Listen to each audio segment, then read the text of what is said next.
حضرت ابراہیم علیہ السلام اور پرندوں والی حکایت سنائی ہے کبھی تم لوگوں کو؟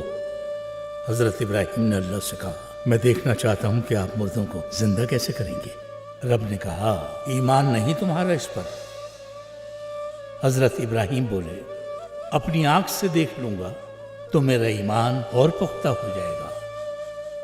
تو پھر یوں ہوا کہ رب نے حکم دیا، 4 پرندے لو اور انہیں خود سے اچھی طرح مانوس کر لو۔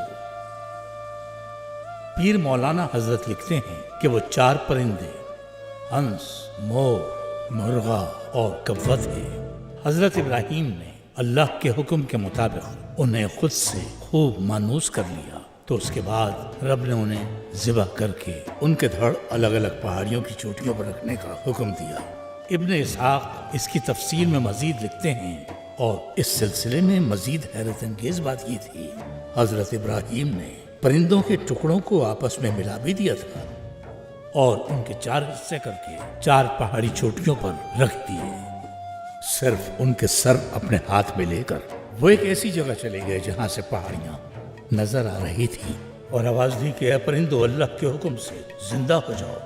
تو وہ ٹکڑے، ہر پرندے کا ایک ایک حصہ اسی پرندے میں جڑنے لگا، یہاں تک کہ وہ اپنی پچھلی حالت پر واپس آ گئے، بس ان کے سر نہیں تھے۔ حضرت ابراہیم نے دوبارہ انہیں پکارا تو وہ بے سر پرندے پنجوں کے بل دوڑے چلے آئے اور اپنے سروں سے جڑ گئے۔ یہ بتاؤ، ہمیں اس قصے سے کیا سبق ملتا ہے؟ کیونکہ ہر قصے میں سبق ہوتا ہے، ورنہ تو وہ فضول ہے بالکل۔ حضرت ابراہیم ایمان نہیں رکھتے تھے جو اللہ سے مردے زندہ کرنے کو کہا؟ استغفر اللہ۔ تو پھر ان آیات سے آپ کے علم میں کیا آتا ہے؟ حضرت ابراہیم ایمان رکھنے کے باوجود اپنی آنکھوں سے معجزہ دیکھنا چاہتے تھے، وہ پورے وثوق کے ساتھ یقین کرنا چاہتے تھے۔ آیات سے ہمیں غور و فکر کی ہدایت ملتی ہے، تلاش کرنا چاہیے، غور کرنا چاہیے، صحیح راہ پر ہمیں تفکر کرنا چاہیے، تحقیق اور کوشش کرو۔ کیا ایمان پر نہ ہونے والا جد جہد کر سکتا ہے؟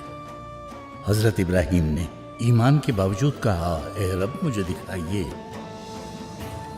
یہ قصہ عقل استعمال کرنے کا سبق دیتا ہے۔ یہ بتاؤ کہ ان پرندوں کے بارے میں تمہارا کیا خیال ہے؟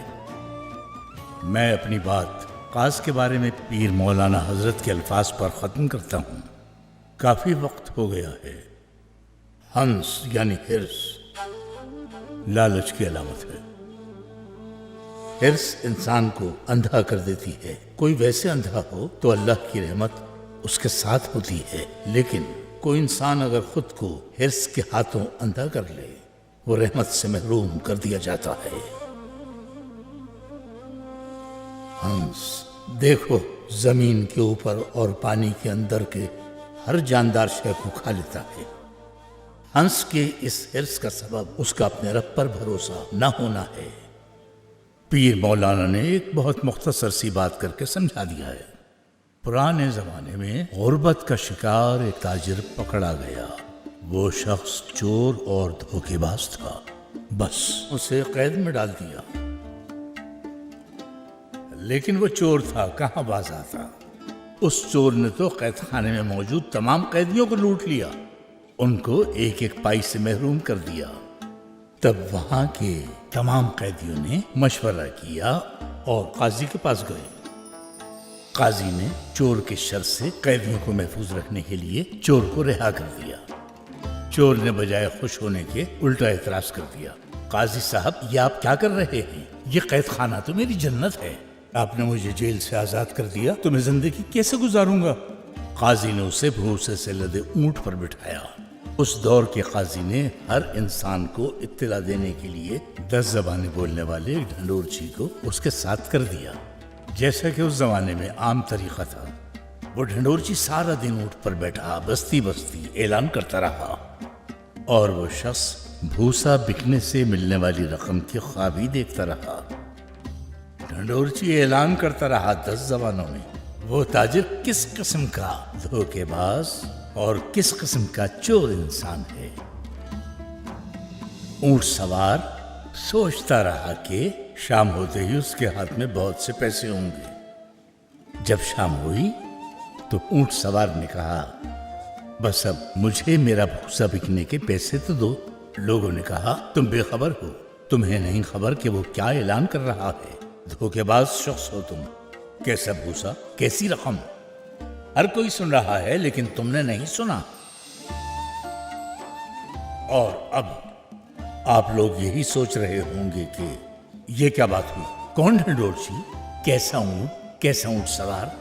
کیا آپ سمجھے اس کہانی کا اصل مقصد کیا ہے؟